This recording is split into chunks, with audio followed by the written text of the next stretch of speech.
Right. Well, welcome to this session, our first week one overview of our series. Let's build a career in education. And today we're going to be doing an overview of the next 5 weeks, just as a kind of a try before you buy option.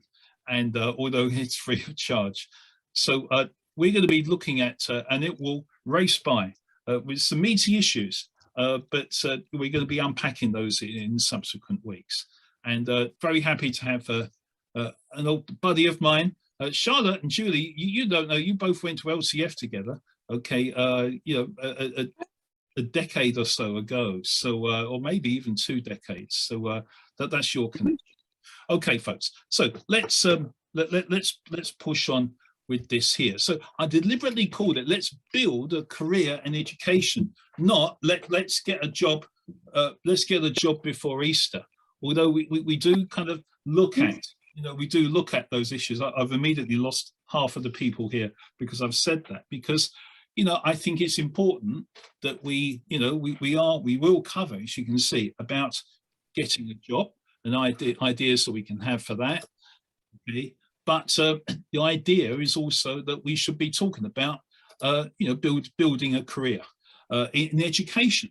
And of course, that doesn't mean that we're going to be focusing that entirely in schools. There might come a time when we, hello Reese and hello Bella, where we might well be working in education, but not in schools. And so building a career is taking more kind of a decade's perspective. Part of that, as we're going to see, it's really important that we do talk about getting a job and how to do that performance aspects. So the sessions are after today. Next week we're looking at achieving a track record of success, looking at issues. Is it best to do an NPQ or masters? What about, do we need to have a presence on EduTwitter, or is that a hindrance? Why teacher governor is a great role, and other ways that we can look at professional development to build that track record. Then the Sunday the 23rd is about, should I stay or should I go? I did think about having each of these as a song title. So if you are a fan of The Clash, then should I stay? That's a Clash tune. It's all about timing. I think that's another thing that's saying here. Building a career is all about timing. So, taking into account other aspects, of course, of personal and family life, because life isn't always that linear. So we look at a number of questions to ask yourself before reaching for the times ahead.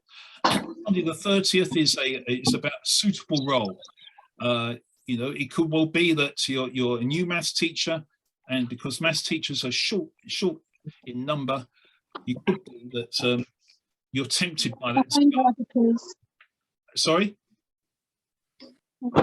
Could well be that you're tempted by that head of department post after only 4 years in a neighbouring school. You have to be head of department at that time. You work for a great new head. So we're going to be looking at that. Okay. Right. Then we're going on to the short-term goals, tackling application form, proactive approach to that, and the punchy level of application. And then just before half term, preparing for interview, from data analysis to panel interviews.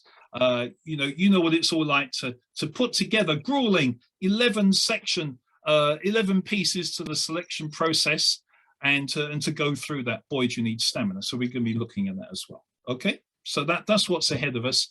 And so if it does appear we're going through it a little bit quickly, relax, because we're going to be going through this in greater depth, okay, in weeks to come. So, Charlotte, we are going to be featuring yourself here, and we're going to have a special guest each time. Let's give a different aspect, both primary and secondary. Someone that's teaching a principal abroad is going to be joining us in 2 weeks' time. So, Charlotte, we've known each other for quite a while now, in and out. Okay, why don't you just talk us through your career journey to date? There's a lot more to come, I'm sure. And after that, just kind of let us know, as we're going to be seeing, some principles and factors that have guided your career journey to date. Over to you, Charlotte. Okay, well, I began teaching in 1999. I started by looking through the tests, and I wanted somewhere close to the city. I was in London. I wanted somewhere near to the West End so I could get out at night time. I thought that's what teaching would be like. So my first role was Shepherd's Bush in London. The first day of inset, I realised there were things called performance measures, and that a school that had 4% of its students achieving in English maths of grade C or above was actually not a good thing. Nope. And I think it was that baptism of fire. It was at that point that I really understood what it meant to work in a school with challenge. And I loved it. I loved every minute of it. Not because it was easy, but because I think my Christian faith wants me to invest in people that are worth their time, you know, and just to see those marginalized silent voices and give and lift them up, really. So I stayed there for about nearly 5 years. Then I decided at that point I'd done enough teaching. I thought I could do something else. So I traveled just for a very short time, about 3-4 months. And then I was back, and I'd missed teaching, and I moved this time to Croydon. And I worked in a school there, which had a similar journey to the one in Shepherd's Bush, special measures, Ofsted just grading us as unsatisfactory, inadequate, all the labels that it could give. But this time, Oasis took over that school, and I went through then the whole TUPE process. I saw a different style of management and structure. I quite liked it. I think it gave a bit of shape, and I could see the bigger importance of education. And the way Oasis was run at that time, it was very networked. So the schools interacted with each other. It was kind of, you know, the real making of a mat, as it were. There's lots of things that weren't so good about Oasis, in the sense that you felt like it was a bit of a machine, and there was a sense that you had to be constantly at the top of your game. Otherwise, there was a sense of fear about failure. But I don't think that's Oasis as an organisation. That was just the way that particular school worked. And by that time, I'd had a little boy. I'm from Birmingham originally, so I wanted to move back home. So I did. I relocated to Birmingham, and I joined a school that was supposed to be good, but it ended up going into special measures. And then it came back out, and I was there for 9 years. So my first school in Shepherd's Bush, English teacher, took on some responsibilities, gifted and talented. I was basically someone that said yes to every opportunity, very heavily involved in the NUT at the time, particularly the Black Teachers Forum. And that really helped me find some role models and guidance. Similar vein when I moved to Croydon, but then Birmingham is a different beast altogether. I think it was my first leadership position. It works at a completely different pace to London Challenge schools. And I think I was just a bit shell-shocked culturally by how it didn't seem to be as progressive. So I stayed in that school for 9 years in the same role as an assistant head, but never the same job. Every few years, I asked for a change of role. I asked to have different areas of departments that I could lead on. I just basically would keep asking every year, give me something new. And by the time I'd left there, I was timetabling, which if you're an English teacher is quite a rare thing to do. But I think that sometimes you seek opportunities. They weren't given to me. None of the opportunities that I had were because I was chosen. It was often because someone hadn't done a good job. And I was there in the background saying, it can't get any worse, so take a chance on me. And I built my career like that, just because sometimes, Paul, you're not going to be seen. It's just as simple as that. Yeah. So I have always networked outside of school. I have always used church friends. I've been members of the union. I will take any free course I can find, even though that often means on a Saturday, going along to conferences and courses, because I want to meet other educators. I want to hear other people's stories and to learn how to go about it. And one of the things they always said is, you know, challenge yourself, don't settle, take something that you may not think is possible and just see what happens. And my faith allows that. And I suppose that's partly why I applied for a grammar school, completely different setting to what I've been used to previous to that. But it's still about education. It's still about equipping young people for an unknown future. And I believe that I have the right skill set for that. And the organisation and its rules and regulations, you learn them, you develop them. So I think that's partly why I applied to be a deputy head. And I was also very strongly persuaded by the course that I was on at the time. It was diversity in education. The DOV had funded some leadership program for aspiring leaders. It was a 12-week program and over the year. And in that, I really understood the importance of having allies, having networks outside of your school to really develop you and sharpen you. Because at some point I'd lost my way a little bit, lost some of my confidence. But in doing that course and having, I think it's once a month, I just got to just refresh and just to remember. And so when after about not even 2 years of being a deputy head, the headship came up. Had no real desire to apply, but my head said I should just go for it. And by this time I had really strong established network people, Paul being one of them, who just helped me. One, give me the confidence to fill in the paperwork, and two, to push me to go through it. And this is where ASCL came into play. And I've written about this in the Leader magazine.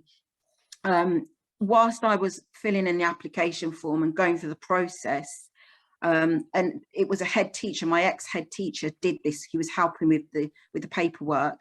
He said there's a woman that he thought would be a good contact and a good fit for me called Evelyn Ford. Never met her in my life. I emailed her, I think 2 days before the application letter was closing. And I said, help me, please. And she did. She was actually being interviewed on Sky News that week. She had so many things that she had to do, but she took the time to do that. So that's kind of where I am. And if I think about what has guided me through all of that, all of these choices, all of the things that I've done up until this point, my faith, just the idea of loving others and myself, being compassionate and definitely forgiving people, because there's been some horrible people along the journey. I start out by working in a place where there's care for the young people. I'm not so fussed about the type of school, but that the people that work there really value young people and want the best for them. I think that for me, I've got to work in a place where they want to invest and help you grow. I don't want to work in a school where they see me as one thing and that's it. That's not the kind of environment that would ever be of value to me. Fortunately, I've experienced that, so I haven't moved around a great deal compared to others, but I have left a job after 4 months because it didn't fit in with my values. And then factors are situational. Motherhood, finances, sometimes the wherewithal and the skills to achieve the goals that you want, they're not always in place at that right time. So I think timings and just mental agility really to push through. Those are things that I suppose are my principles and my factors. I don't know if that's helpful enough, but I think I've talked for 5. So. No, that's really great. I'm fascinated by the fact, number one, no one ever asked to do timetable. What made you say, can I do timetable? Wow, no one ever asked for that. Because I never had a set time when I wanted the next promotion, but right. What I wanted to do was to be rounded. Leadership is about rounding of skills. It's right. Not that you have to do it inside out all the time, yep. But you should make sure that you've had exposure to anything, because it's about being adaptable. So you're working to a plan, yeah? You're working to a plan. You know, it's kind of a bit of a messy one, but it must have been that you were working towards like a balanced ticket of skills rather than pigeonholing yourself in one. I just feel like, and maybe it's to do with who I am, I feel and have always felt as a young Black woman in education that I'm not going to be chosen easily. I'm not. They're not always going to think that they can see me in a role outside of pastoral care. So very early on in my career, I had to... You feared that they could be pigeonholing you down that.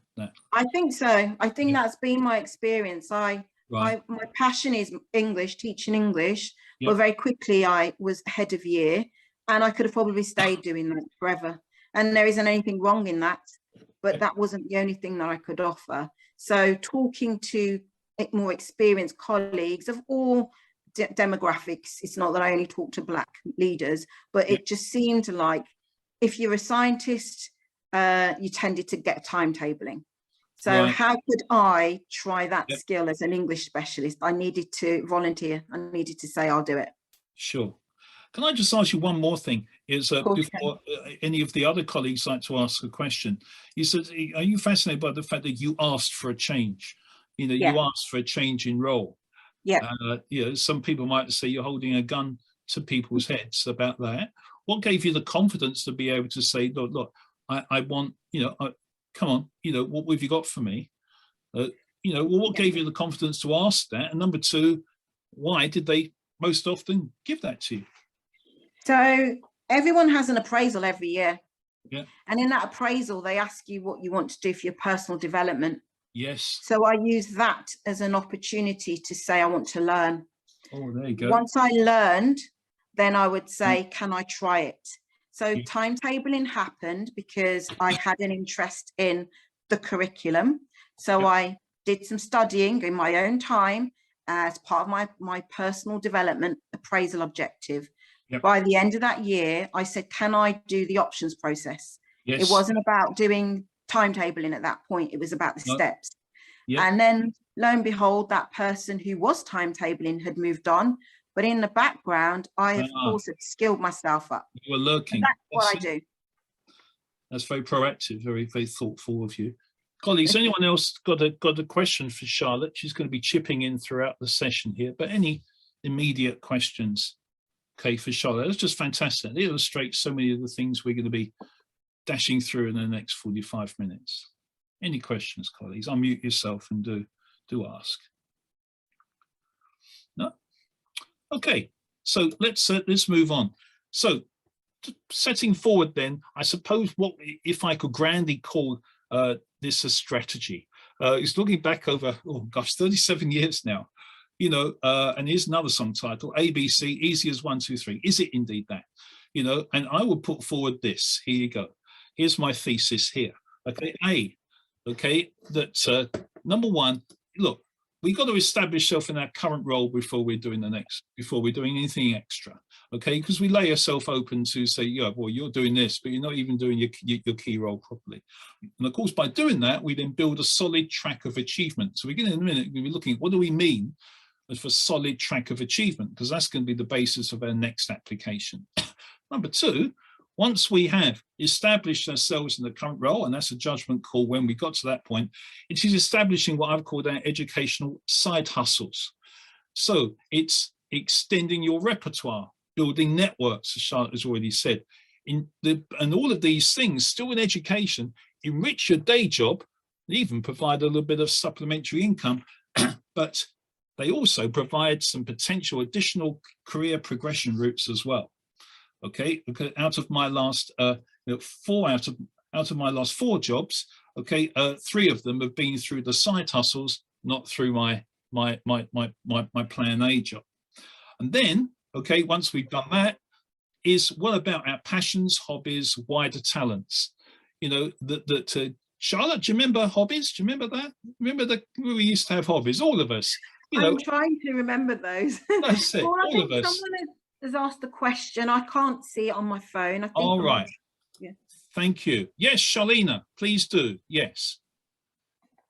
Hi, Paul. Sorry, I've got my children in the background, so apologies if there's any. No trouble. So I want to ask Charlotte a question in regards to. So Charlotte, you said that along the way, during your leadership journey, you you embarked upon motherhood. So I just want to know how did you balance motherhood and progressing within your career? I mean, for me, that would be quite an interesting thing to know, because at the moment I have a 2-year-old and a 1-year-old, and I've been on maternity for 2 years. I've just come back.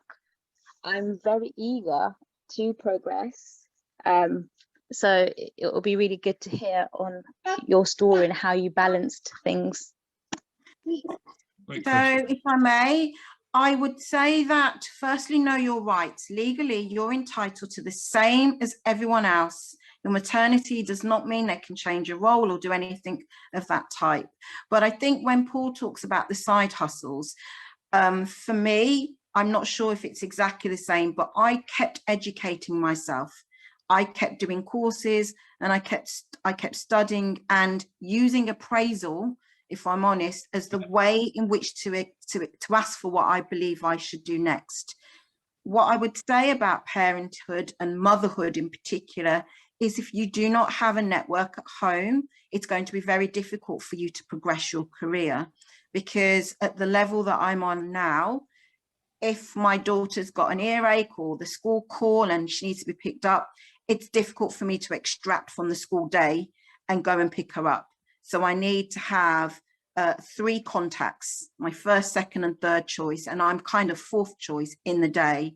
But when it comes to the evenings and weekends, I'm very clear. My emails, I don't use them. I don't contact people after a certain time, and my weekends are protected. So I think career-wise, get back, do like number A, really, make sure you're secure in your role because you've been away for a while.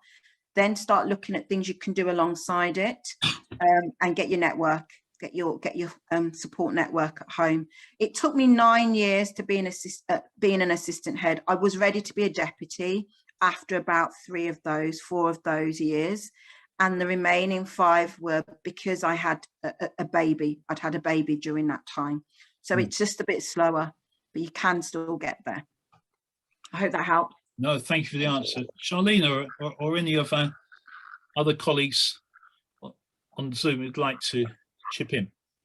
It's a great question. Any thoughts on that, Charlene? No, thank you. I mean, that makes sense. I mean, I suppose maternity and having children shouldn't hinder any sort of progression. But I mean, Charlotte's right. It is really important to have a network at home, which I do. But I feel that since I've been on maternity, and I've been on maternity for 2 years, I look into my emails, my work emails, and I feel like I've kind of fallen back a bit because I've been off for 2 years, and that's not by choice. But I suppose for me now, the next step will be to kind of go back into work with confidence that I will be where I want to be. And I guess that's a bit about the sort of doing something alongside it. So I did a lot more reading. I looked at courses, free courses, and I just, in the evenings, once I put my children to bed, I just give myself that sort of CPD, home CPD. What have I been missing? And then it's that being established and settled. It takes longer. Like I said to you, I was an assistant head and I went back full time after about 9 months with my second child. And in that time, it was still a lot of time out of school to just get my head around things. And then my role changed a little bit with my permission. So there was a sense, it's not treading water, but you just have to acknowledge that for the next year or 2, you're catching up, but you do catch up. And so, you know, it's not forever. And it's situational.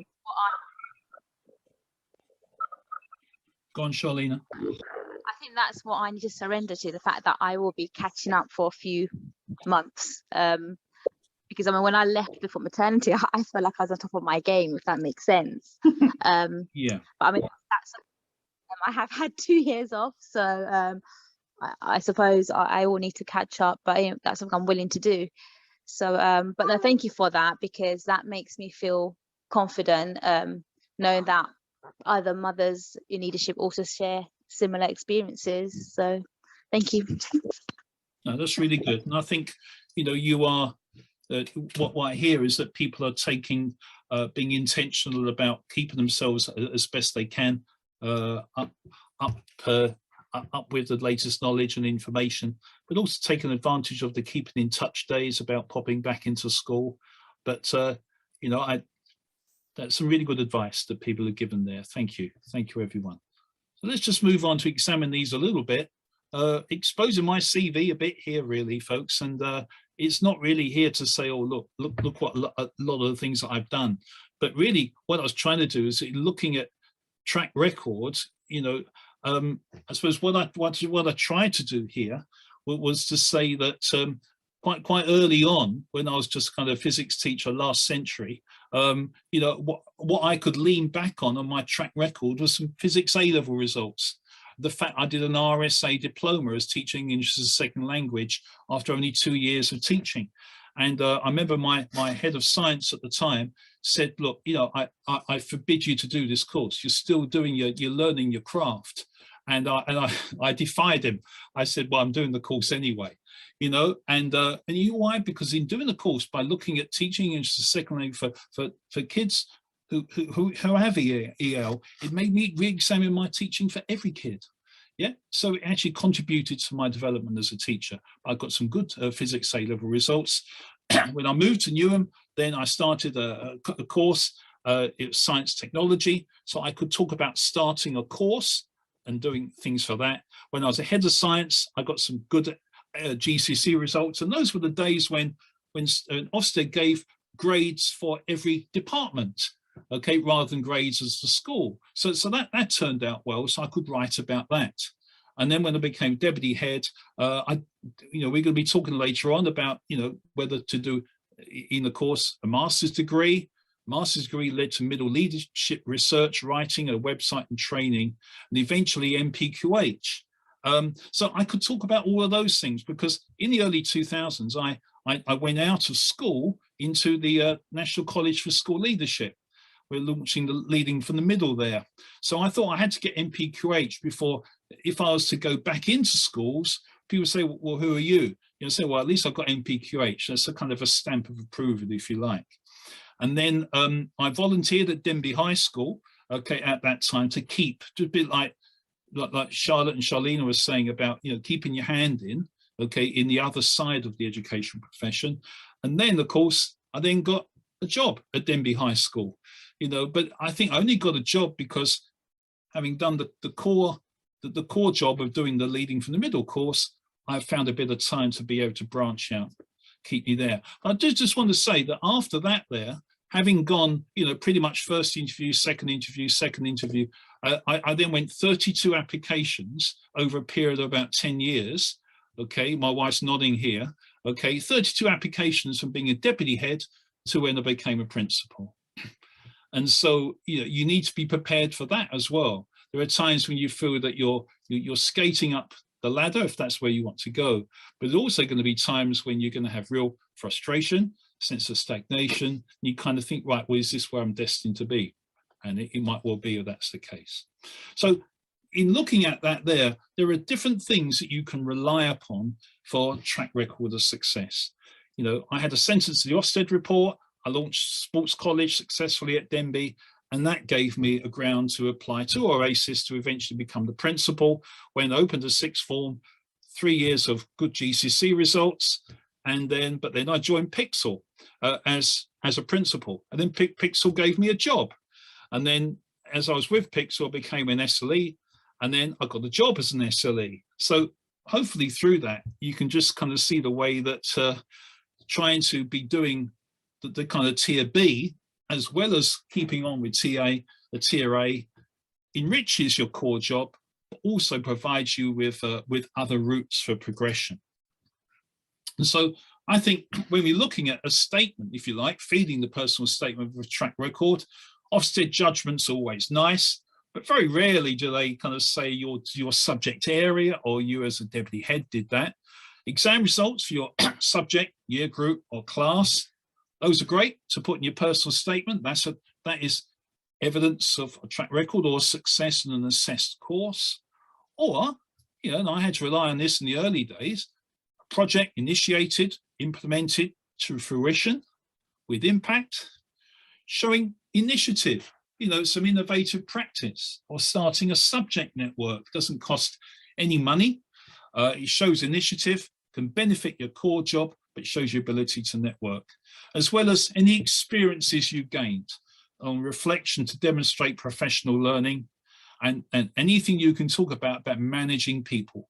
When I became head of department, head of science, I had 3 ex-heads of science in that team in Queensbury School, and 2 of those were ex-heads of that department there. So that was an interesting thing when I was head of science at 28, with people that come in. I went to Denby High School as an associate head. First SMT meeting, one person, with whom I'm very friendly now, she said, "Ah, you're here to improve us, are you?" And so you've got to go through a few baptisms of fire. But I think at all stages, you're thinking, right, what can I go back on to feed the personal state? What's the track record and my basis of what we do? Next thing was about educational side hustles. So, you know, I've mentioned about forming a network. You could apply to become a facilitator. You know, there's all these MPQs that are starting now. Okay, don't think that those are out of reach. The people that do those are deputy heads, assistant heads, and it's always good to have the facilitation, skills in your back pocket. Become a teacher governor, volunteer to be a local governor, gives you access to strategic decision making. Doesn't cost anything, it's after school hours. Of course, these days here, starting your own blog and debating that on Twitter, not making enemies, hopefully, but doing a presentation for Teach Meets, becoming an examiner in your subject, taking a local officer role for your subjects association, and consider doing a master's there. And I'm sure you've got other examples there, but only starting those tier B tasks when you feel you're kind of establishing yourself in tier A. But, you know, there's no cut and dry point when you say, right, definitely we're there now. You could pick your TB, a task that will feed not only your current role, but possibly your future role. So any times that we're on yes. Hi, what do you mean specifically by tier 2 or tier B? Oh, right. That's the side hustles here. So, you know, it could be that you say, right, becoming an examiner for A-level RE, okay, is not only going to be, building your portfolio, it's also could be doing good things for your day job, yeah? Or becoming a Pixel associate for Pixel 6, things such as that, yeah? So it's kind of branching out, but in a related way, because you see that these things all build your networks, put you into contact with other people that could be useful down the line. Some of them earn a supplementary income that can get you that kind of a Whitsun half-term away, and as I said, they can provide alternative career paths there. But of course, we need to choose our moment. Because when I was a head teacher, I tell you, I had no time to do anything else, okay, than be a head teacher. Really, it was really a real struggle, because that is a lifetime and a half just in itself doing that. So that's what I meant by the side hustles there, and tier C. Sorry, Paul, can I ask a question? Yeah, sure.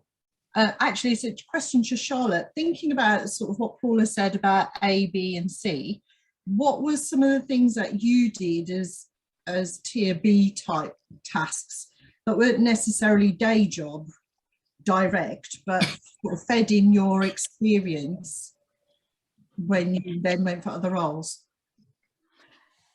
Okay, so of the ones in B, I was an examiner. I became a governor. I was a teacher governor very early on in my first school. And then as I've gone through my career, I've continued to be a governor. So I'm a primary school governor as well as a secondary. I've done primary because I get to know what happens before. And I also get to ask really silly questions about educational matter that I don't always understand because I'm too busy to read it. But as a governor, you can ask those questions and no one has an issue. I haven't done presentations for Teach Me, but before the lockdown, there were lots of those curriculum, research, ed, pop-up sorts of Saturday events. I did a lot of those. Yeah. I did my What did you master's. speak on? What did you speak on? What was No, I just went to listen. Oh, you went, right. Oh, Okay. I went. I didn't speak. I'm ready to. We've been in lockdown, so I went along first, just giving up some of my Saturday mornings when the children were dancing and clubs to just go and hear and network that way. And through them, I was able to bring some initiatives back into school because of those events. And then I've done my master's, and we had leadership pathways, which was sort of predates MPQs. Yeah. So quite a few of those, I would say, I've done in stages along the way. Okay, thank you. Thank you. So, okay, Saki. Right. So these are the things that that I would say that if we are able to get to this tier, you know, as well as those important family commitments, these are kind of things that I've learned to do, and you can read those there. Wildlife on the sound desk, as a radio, you know, local heritage, promoting soul and jazz, and you know, I just think that those things are what life is all about. Again, and these are passions and hobbies. All of them I've started since 2014. Really struggled to do anything before 2014.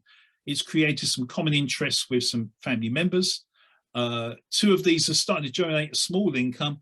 And look, here's my kind of plan. When I draw a pension in 15 months, don't say retire, draw a pension, Tier A will stop, leaving many Tier B hustles as I want, but I can manage, and you know, and also some Tier C interests to pursue, right? So in a way, you know, what I set forward as my, you know, just tentative model reflections is that, you know, that's really what we're looking for, as to go back to say, we've got to be doing the day job well. And once we're doing the day job well, okay, then we can start to take on a few of these networking tasks that's going to feed our day job, okay, but also kind of build our networks and our career and our experiences that might provide alternative career routes, okay? Cool. Yes. I just wanted, for me, my hobbies and passions, I managed to find ways through my children, because I spend an inordinate amount of time at the hockey pitch, in tumble, you know, soft play, all those sorts of places. So I managed to do a book club with some of the mums, and yeah, we have coffee and we have afternoon teas, and a lot of those have been born out of the parenting side that I have.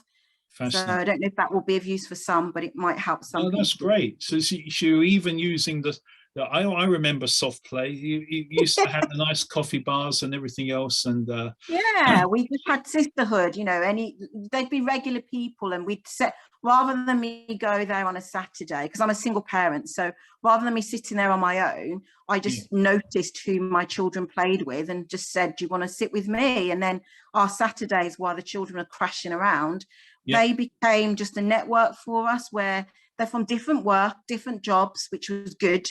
Yes. And through that, you end up picking up different interests, really, or ways to do your job more effectively. So that's an untapped area, is what I'm saying. And a lot of mums overlook that, but it's worth doing.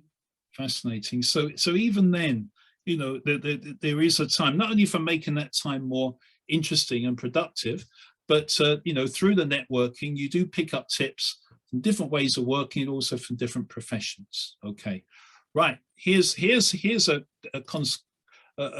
conversation piece here, because then in a later down the line, we're going to ask ourselves. So you can have a strategy, but there are judgment calls about which role and should I stay or should I go. So here's my 8 questions that I feel that people should ask themselves before they reach for the Times Ed. Okay, you ready for these? Right. Number 1, am I considering a move in the immediate wake of professional frustration, which might include a failed internal promotion bid? I'd say I used to hate internal promotions, because, you know, if you're going for head of year or anything else, you'll get 17 applicants. And of course, you've got to give them all an interview unless you want real problems. Okay, and then you get one person that gets the job that's so excited, and 16 people that then say, oh, I'm never going to get any promotion here, let's reach for the Times Ed. So you know, you do get people that say, oh, you know, oh, this so-and-so would like a reference to do that. And I think that's a time when you've had a professional disappointment time, you just need to let the dust settle before you do anything, because some people then go from a knee-jerk application somewhere and they say, look, there you go, I've got a job somewhere else, but it's not a great job. So take a bit of time to pause. Number two, have I had frank and honest discussion about my career ambitions with the head teacher? Guys, there's nothing worse. People that listen to this recording, there's nothing worse, okay, than getting a reference application when no one has come to see you first. Okay, I know head teachers, many that say, I refuse to give a reference to someone who hasn't seen me first. And so, you know, I just think, I know some heads can be, you know, you might tremble, but going to have that conversation, but do try it. Do try it first of all. The other thing is that sometimes I had I earned a reputation for saying, look, if you say to Paul that you think about going for another job, he'll try to find you a promotion within the school and get some extra money. So that got round. And so then a few people tried that. And I didn't say, oh, look, have you thought about this I could offer you? I extended my hand, shook my hand and said, I wish you all the best. You know, I think it'll be a really good move for you. And you should see the shocked look on their faces that Paul wasn't such a pushover after all. So of course, it depended upon the person. If they're great, I'm going to extend an offer. If they're okay, but there's always a time to move. Number three, see, this is going to be really controversial, isn't it? All of these. Have I discussed my options with one or two trusted colleagues who've got, listen to this bit, no vested interest in the outcome?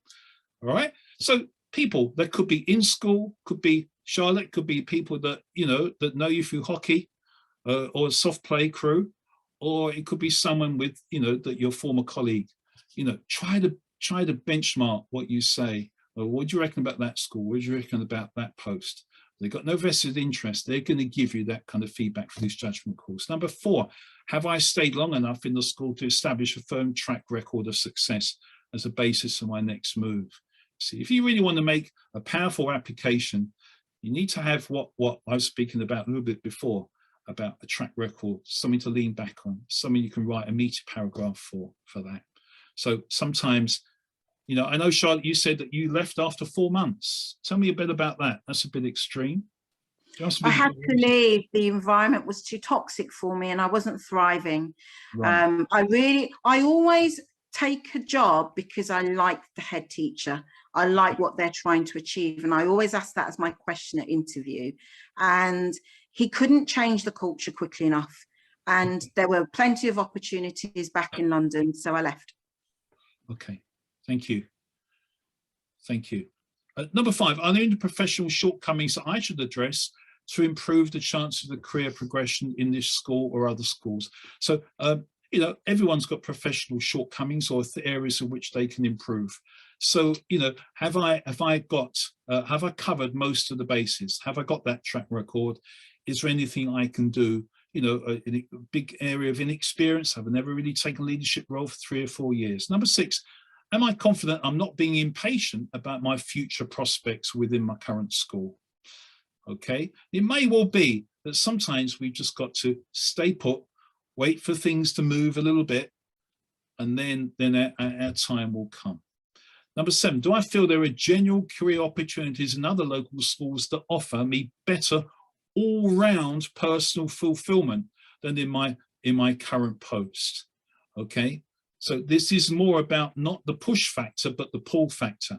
Look at that all round. I put that in bold. So salary, commute distance, workload, culture, and challenge, right? That's 1, 2, 3, 4, 5 boxes that I think need to be ticked in a future job, okay, to warrant, consider moving your current job. Have you got an increase? And because some of these can be really attractive. There are times in life I really needed a bigger salary. There are some times when I've been, a commute distance is much less. It's only 20 minutes, right, as opposed to an hour, over an hour. Workload. Okay, if you're going up a step, what are you going to be in your personal life setting aside so you can take on this new challenge? Charlotte, you've mentioned about culture, and it's, you know, and something can be really attractive because of a challenge. Okay, last one, Julie, then I'll come to you. Am I prepared to be perceived differently in my current school if I express a desire to apply elsewhere, especially if I'm unsuccessful? Folks, when you do say that you're going for a job, you know, the word gets around that also they're looking for opportunities, they're looking elsewhere. And that may mean that we might be perceived differently. Now that can be good because it can show that, hey, we're ambitious, that you're ambitious. And so, you know, let's be on the lookout to give her some responsibility because she's good and, you know, she's kind of ambitious about her move. We just need to be willing, okay, to understand that we are perceived differently, good or bad, okay, if we say that we're going for an application. Julie, you had a question. Hi, yeah. The idea that feeling there's genuine career opportunities in other local schools that offer me a better all around. Yeah. I'm just wondering, how in the world do you actually perceive that? I mean, I know Charlotte said it was important for her that she likes the head teacher. I mean, I've been to interviews and I've had maybe one interview where I really liked the head teacher. Other interviews, I just think the head teacher is coming across as fine. But how can you figure out in the interview process about culture, challenge, workload? I don't know, is there a way to really find that out? Well, maybe it's a really good question. And, you know, and of course they are putting up their best face for interview, you know, on the day, if they're good. And my guess is that if we've established those networks, particularly if it's a local school, then you will have colleagues that will talk about the reputation of that local place. Okay, whether it might be for good or for bad. Paul? Charlotte, what do you feel? So I always visit the school. I go and I speak to them. I do things like just observe from my car what's going on as they arrive, as they leave. What do the staff look like? Do they seem happy on duty? I do look at the website, not because it's about the content per se, but it's the tone. So some of this is just about perceptions about how it feels. So for me, those give me a real big indication as to what they value, the way they write about the children. So some of those things you can do just recording in progress, just by doing that, really. But definitely would visit, because a visit isn't just about meeting the head, it's just about getting that instinctive feel for the school. Okay, thank you. Any other contributions, please? How do you tell about the head teacher and the culture of the school that you're committing your professional life to, even before you go there? How do you look beyond the gloss of the brochure or the website? Well, I found once or twice when I've moved jobs, I've gone into the local shops purposefully. Well, you buy, I don't know, bottle of water, a pack of polo mints. Yeah. But also you can ask the question of, oh, I'm thinking of applying to that place. And what do you think about it? And, you know, so if the community around the school are going, oh, it's great, you know, the head teacher's fantastic, you know, all of those sorts of things, then actually that might give you an idea of, you know, whether the school will suit you or whether the school will not suit you as well. So, you know, I agree with Charlotte about sitting there and observing other people, you know, observing the staff going in. But it's also about what the community perceptions of the school are. But you've obviously got to take those with a pinch of salt as well. You know, that there may be that they've had a poor experience with their child going there as well. But, you know, that's another way you can, if you have the time, to get an idea about what the culture of the school is like. Great.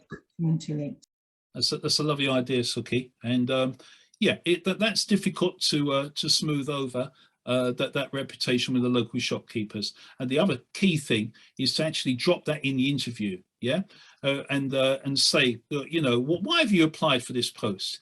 You say, oh, well, the reputation of the school for its website, its Ofsted report, but also popping into the local, local store on the corner, where, it confirmed my findings that the school's reputation is sky high, not only with the teachers, with the local community. You watch those governors write something down on the sheet of paper if you've done that, so that's a really good idea. Any other? Sorry, Paul, I'm going to say I actually did that in one of my posts, and it was students. I actually did ask them the way to the school because I'd got a bit lost, and I mentioned it in exactly as you said. I mentioned it in the interview, saying one of the reasons is, can't remember what I said, but I said something positive about the students, and my first experience with them was this. So, honest, upright, very informative, very helpful, but very polite. And that was actually a real experience, funnily enough. Now you've mentioned it. Right, thank you. And that's a really good point. The other thing is that some people, if I've got a school that's kind of on my radar for the next job, I've in fact popped along to the open evening, to the sixth form open evening, and heard the speech from the head teacher, and looked around the school and made some judgments there. So that's all helpful. So in this judgment role, in this judgment calls we have to make, we're talking about not only should we stay or should we go, but what is a suitable role. And maybe the hardest job is the assistant head's job, because then you've got pretty much everyone, anyone who's in the middle leadership role, be it head of year, be it a Senko, or it's a head of history, want to pitch in to the assistant head's role. And so it's very much often the bottleneck, if you like. So what I did was I did a survey of 50 Times Ed advertisements to see what's the topic that they're asking for, for their assistant head job. And I got this range of things here. So 5 of them, it was quite sensibly, they're after the right person rather than the specific area. So 5 has said, well, we'll negotiate that when we get you on board. 8 were pastoral, 8 were curriculum and assessment, 9 were teaching and learning CPD, 8 Senko, only 2 for exam outcomes. Now, I reckon about 5 or 10 years ago, that number will be a lot higher. There's some of these things here tend to reflect the Ofsted criteria, which we know has gone away from just on outcomes, but more looked at quality of education. 4 character personal development, mental health, sixth form, key stage 3, and literacy. So I think that's quite, and so, I think that's quite an interesting kind of range of things that you might be able to look at and be able to say, because I think you came up with it, Charlotte, is to say, maybe our next role should be aimed at achieving a balanced CV, so that in our first 10, 15 years, possibly before we go for SLT, we might aim for a balance of academic and pastoral posts, including post 16, outstanding but also recovering schools. I think there is a value in talking about how you helped take a school from RI to good, as much as there is outstanding keeping there, and rural and urban context. I know people that have just stuck with rural schools and never ventured, into an urban context. Guys, I think they're missing out, not only in terms of personal fulfillment, but also in their CV. So any kind of discussion, any points here about a suitable role that you might kind of try to plot your path? And I'm also very aware that I come from a secondary background, but in primary school, I know there's some primary school teachers here, it may be a bit different. I really like your contributions on this one, please. Would you go out of your way if you were kind of a head of year, to aim for then, or want to be a head of faculty, rather than being pigeonholed too early in your career? Charlotte? I think I would say that it's better to have a bit more of a balance, mostly because when you have a desire to move on and you want that next step, you don't want to be unable to demonstrate those skills because you haven't had a range of experiences. My brother's a primary head of school, so he's definitely started in a secondary setting, and then he moved into a primary setting. And Right. what he says is there's more that unites us really than divides. So I think the primary secondary thing is it's more about that we've created that barrier. The same skills apply in both settings. You say? But again, It's really interesting. yeah, but again, I would say with him is he makes sure he does all of the year groups as he was developing and moving on. He's a very young head, but he's definitely worked in all types of schools. So he's got a balanced CV. And I think it's just about being marketable. I know it's a horrible word in education because it's about teaching, but I think there is something about, there's a way to be good for recruitment. And I think what you're proposing here, it's exactly that. It does allow that to happen. No. And no. And I think you've got here. Yes, Sufyan, would you like to chip in on this one? Be interested about your view of the balanced CV.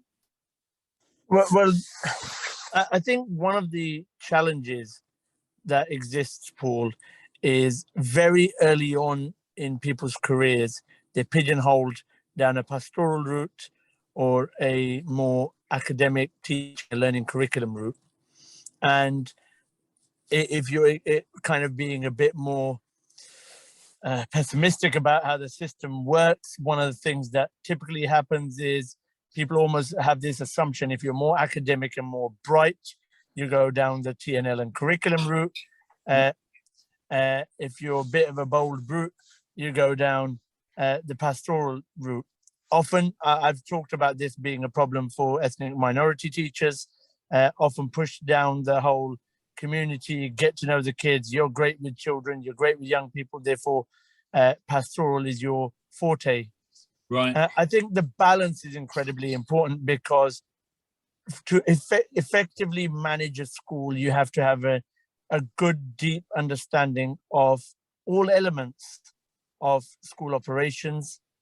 And that being the big two being, you need to know the left and the right. You need to know the pastoral element, the safeguarding and so on one side, but you also need to know how the timetable works. You need to know what great pedagogy is in the classroom, what makes great lessons. Both, in fact, are our bread and butter, not one. So I would say balancing the CV is important, not pigeonholing yourself to thinking, well, 2 years into my career, I know that I'm ahead of year, that's where I'm destined for. Look at the opportunities, look at the things that emerge. If you're happy where you work, try different things.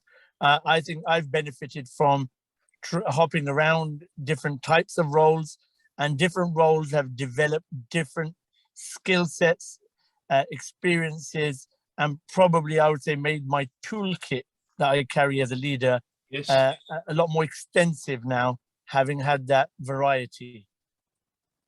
Lovely, thank you. And what about this kind of, because you have a perspective over a whole 2 teaching school hubs now, would you encourage people that are, if you look at those last 2 bullet points there, are candidates that do have been in outstanding but also recovering schools and rural and urban contexts, are they possibly quite a bit more well-rounded in their toolkit, would you say? It really varies. I think having varied experiences is essential. What that varied experience looks like, whether that's urban or rural, whether that's outstanding or RI or inadequate, the variety is important. If you've only ever worked in an outstanding school, sometimes that can be a real challenge because you're unable to see how perhaps radical improvement looks like, rapid improvement looks like, because there's a more nuanced approach to improving an existing outstanding school. Working in a village school in a largely middle-class community would be very different to working in a village school that doesn't serve a middle-class community. Often we think of rural settings as only being very affluent. And we know that actually rural poverty is a real thing, it exists. So I would say it's the variety that really helps build, shape your experiences and your skill sets. It's very hard to say one is better than the other. Okay, thank you. Thank you. That's another really good contribution. Thank you very much. And now the sharp end, if you like, on our final two topics. We're going to go slightly over the hour, but we're going to be keeping the momentum going, is tackling the application form. And we're going to spend the whole session on this. Wayne from My New Term has agreed. He runs the My New Term website. And Wayne's going to be coming on to as our special guest to talk about making every section count of the application form in a few weeks' time. But a few little thoughts here is that you know how difficult it is to come hunting your filing cabinet for all those little details, the personal details, DFE number, national insurance, number on roll, salary details, when sometimes we've all done it, an overnight application. So I've always found it's really good to have a reference sheet, keep your old application forms, print them out, and then all of those things will be there. And previous employment is another thing, because you can spend ages on that section. You know, there's just looking for, right, what's its address? When did I start working there? When did I leave? What was the salary point? What was the salary? And we don't really want to spend lots of time digging out that from our files. We need that to hand. And education and qualifications are interesting as well, because, do have those old exam grades ready to hand. You know, they ask you for your O-level grades when you're applying for a deputy head post. You kind of think, why are you bothering with that? But if they ask for it, we've got to provide it. And it is interesting that that some senior posts in the person spec have, as often in their desirable as opposed to rather than essential, that have relevant further study as one of their elements there, which implies a kind of a master's degree, or at least a kind of one of the MPQs. And that's one of the things we're going to be talking about in later sessions. Is it best to do an MPQ, or how relevant or effective is a master's degree? And then recent professional development, have that reference sheet prepared. It does remind us how many senior leaders, we're so busy sorting out the CPD of other people, guys, we forget ourselves. You know, and you find that the last course you went on was 2015 at a kind of LEA conference, and we're still rather embarrassed at the fact that, you know what, I haven't fed my own CPD as well. So make sure, and Charlotte, you're absolutely right to seize the appraisal moment. That is your time to be able to say, this is what I'd like to do this year. This is the course I'd like to go on. Okay. And it's hard. You can't just say, oh, I was too busy for my CPD. That's not a great interview answer. Personal interest. Show you've got some hinterland. You know, don't just say cinema. Try to make it a little bit more interesting, to make these count. And as I said, make every section count. So try to make it subject related, or young people related. You help out the local youth group or youth work, something like that. It is a chance to make them smile appropriately. But of course, humor doesn't always translate that well. I always say, and you can write this down if you like, just insert your football team, is that my support of Tottenham Hotspur is the only area of my life where I tolerate underachievement. I tell you what, the chair of governors at one school was an Arsenal fan, and he picked up my application. And when he smiled at it and laughed, I said, listen, I know I've got the job now. I said to myself, I know it. So you can make them smile, but use that. Referees, do ask them first before you put them down. We'll spend a time about in that session about referees. Keep them informed. Keep your referees informed with a kind of a termly email about how you're doing, and about your achievements up to date, so that at least they got something to write about there. And I know all of us in times have said, look, do I really want to put my head's details down? But if you don't put your head teacher's details down, people are going to wonder why that's the case. So bypass your head teacher only in extreme circumstances there. So look, that's my quick 5-minute take on application forms. We're going to spend a whole hour on this, a bit late, further later in the month. Any comments, experiences about the dreaded application form? I don't have anything more to add really, other than don't leave any gaps. Don't leave it, absolutely. That's it. So in our previous employment, any gaps that are not accounted for, that's interview question number 1. Absolutely. Paul. Yes. Or Charlotte. I had feedback recently on an application that I did, and it seems like some people are incredibly specific when it comes to things like the job description. Some people seem to refer to every aspect of the job description specifically, yep, with things that they've done, what they would bring to the new school.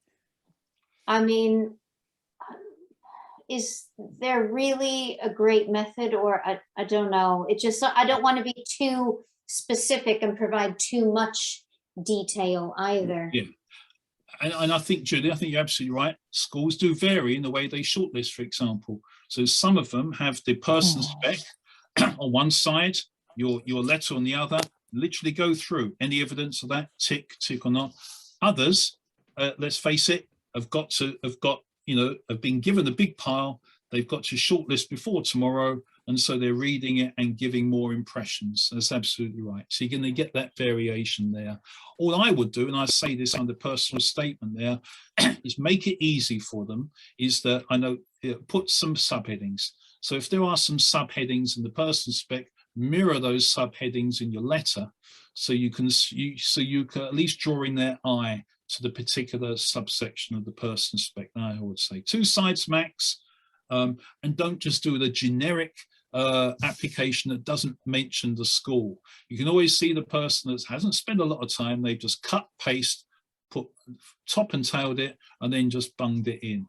It's no substitute for someone that has been visited beforehand, tailored it to the person spec and mentioned the school features. You can see that person has read about this school. The only other thing I would add, I mean, Paul's amazing at this anyway. I always go to him for help. But I think sometimes it's okay to talk about what you've done before, but how are you going to bring that with you? So it's that sense of transferability that they're looking for. Yeah. Having done it, so what? What has that taught you that you're going to be bringing, okay, to the new job? Absolutely perfect. Okay, great. Thanks, everyone. Nearly there now. So, hey, we got the job, and rule number 1 now, preparing for interview. Rule number 1, tell no one that you've got an interview, right? Because, especially we've been for so many applications, right? The first thing we want to do is, I've got an interview, and that's really not recommended, because, we might not get the job. And so I would tell 1 or 2 people that are going to be keeping it quiet, and but I would really counsel just telling the head if you've got an interview, and keeping it really short, because a few people, if you don't get the job, you go between your head between your tails a bit if you've told everyone.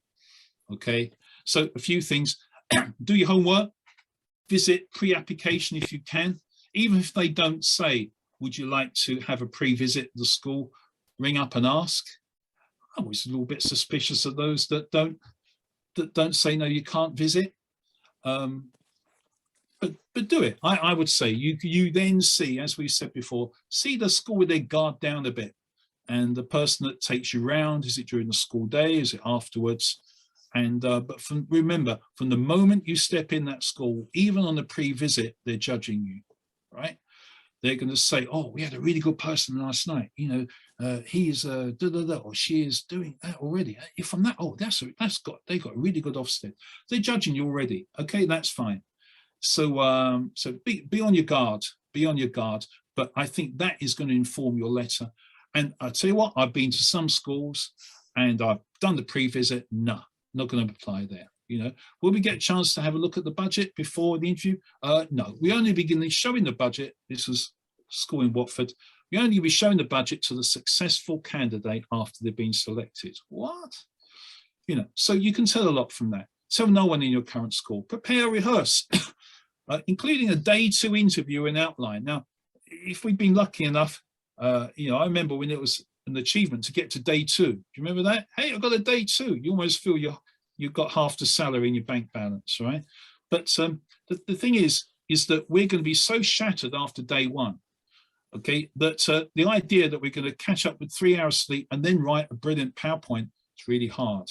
Okay, so you know they're going to ask you a question, what are you going to do in the first 100 days in the job for the panel interview on day 2? So if it isn't that, you can prepare that for 10 minutes in outline, and then you can tweak it a bit according to the final question. But it's going to be something like that, isn't it? So prepare that in advance, I would, because you're going to really be tired after day 1. Plan your journey. Number of times people have been late to interview because they had to come from out of the district, didn't know about the commute, didn't know where the traffic was and everything else. Good idea, if it's a really good job, stay in the local travel lodge. So all you've got to do is catch a taxi from 3 minutes away, but plan your journey. The internal candidate, we could run a training course just on this. Don't feel, oh, I hear there's 2 internal candidates, they're bound to get the job, right? We've all been there. Number 1, mate, if you're an internal candidate, unless you're really not up for the task, out of courtesy, I'm going to give you an interview. All right.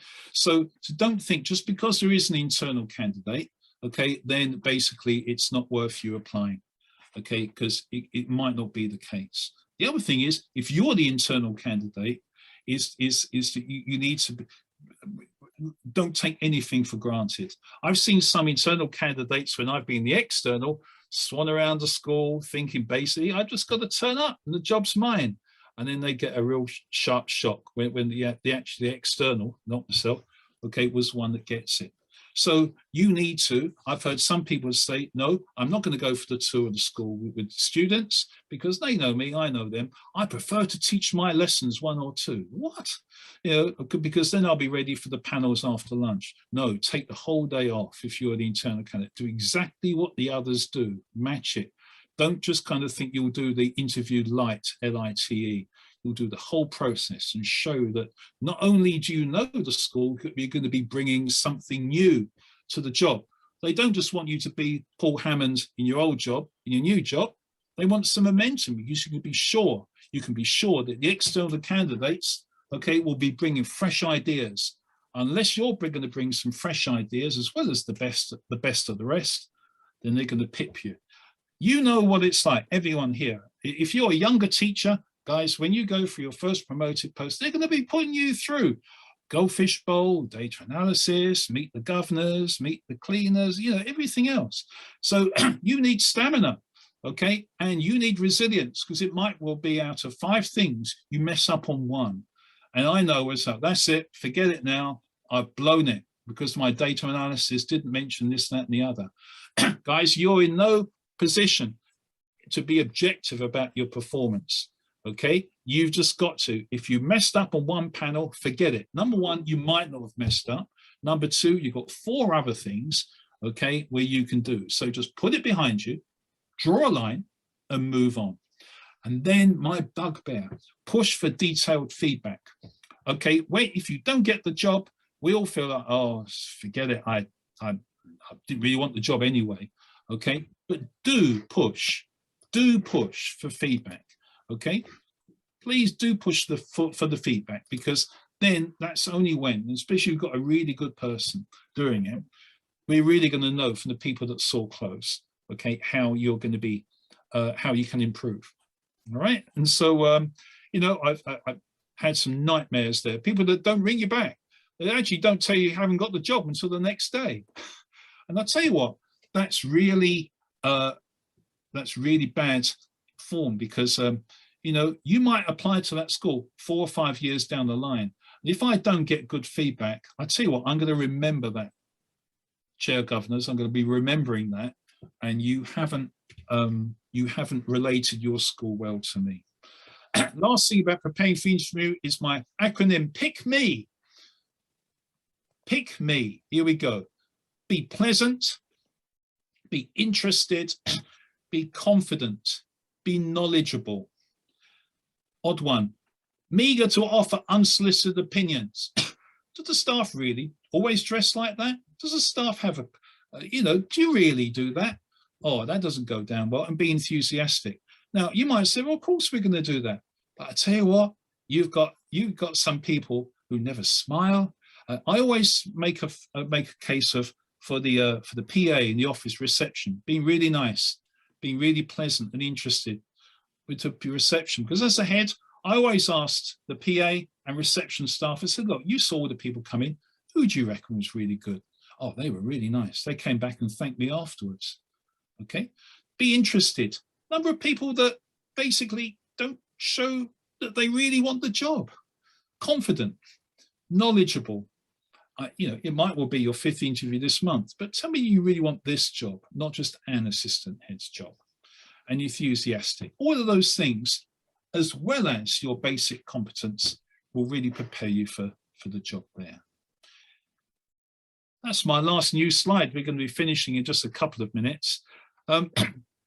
Anyone have any comments about preparing for interview? We've all got tales to tell, some horror stories and some really good ones. That's probably the reason we're in the job at the moment.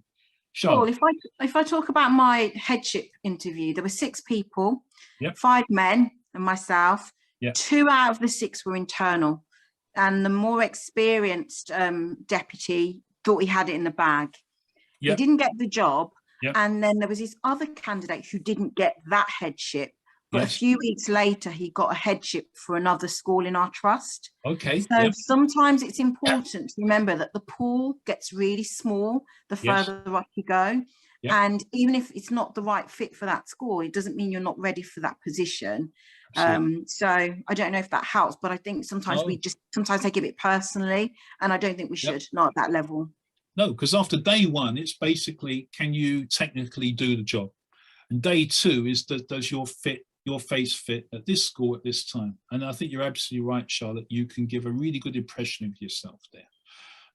Any other comments, folks, before we wrap up now? Okay, so we have just had our overview. And if you'd like to be having any more of this in greater depth with a different guest each time, or they're going to have to work really hard to top Charlotte as a guest. Okay, this is what's coming up. So achieving a track record of success, looking at all of that there about the basis of our next application. Should I stay or should I go? There's important decisions. Okay, a suitable role, application form with Wayne, and then preparing for interview. All of these are 60-minute sessions, honestly, even though we've gone over this time, but we've covered a lot of ground in this time here. Apart from next Sunday, which is at 8:30. So I'm off to Spurs Arsenal next Sunday afternoon, and I'm not going to miss that, especially as they got knocked out the cup this afternoon. That's why I've been glancing down, and so yeah, I can't wait to see their supporters next Sunday. Okay, so it's at 8:30, and then we've got those there. You can sign up on the Eventbrite, and we'll have a different guest with a different perspective and looking at these issues in some depth. So just to summarize. Yes, Julie. Can't hear you, Julie. Will you send us the PowerPoints? Yeah, yes, I will. Yes, yeah. I'll send everyone that applied here. I'll do that, as well as the link for should you wish for the recording. Although I'm going to try and work and put that on YouTube. So to summarize, then we need strategy, judgment calls, and tactics. We need a strategy that sees over time what we're going to be applying for. Okay, and as well as building our networks and feeding our main job and excelling in that as best I can. We need good judgment calls about when to move and where to move. About career building, remember, is all about timing. Leaving in July, you could leave July as a hero, and in December, you could leave in that same year. We're not at that status. Tactics as well, about preparation and execution. And I'd say if I could write a Venn diagram here, you know, the sweet spots where you've got a good strategy, you take time to make some wise judgment calls and some smart tactics for pulling it off. And And I'd say that with some people that said, oh, you know what, I'm just not interested in career development. I just want to carry on doing a good job at school. Guys, I think you need to jog to stand still. You know, if we still want to be a great head of year, a great assistant head, a great head of history, then all of us, okay, need to be moving forward in our professional development, even if that doesn't always manifest itself by choice into a new job. Listen, last thing you need from me is some homework, but I would suggest, if you want to follow up exercising this, choose a role from the Times Ed that presents an attractive progression from your current position. Download the person spec, even if it is from the Orkneys or whatever, and rate yourself against the criteria in the person spec, and then consider opportunity to develop the reds and the greens, whilst reds and the oranges, while sustaining the greens. Okay, and that goes for all of us if we want there.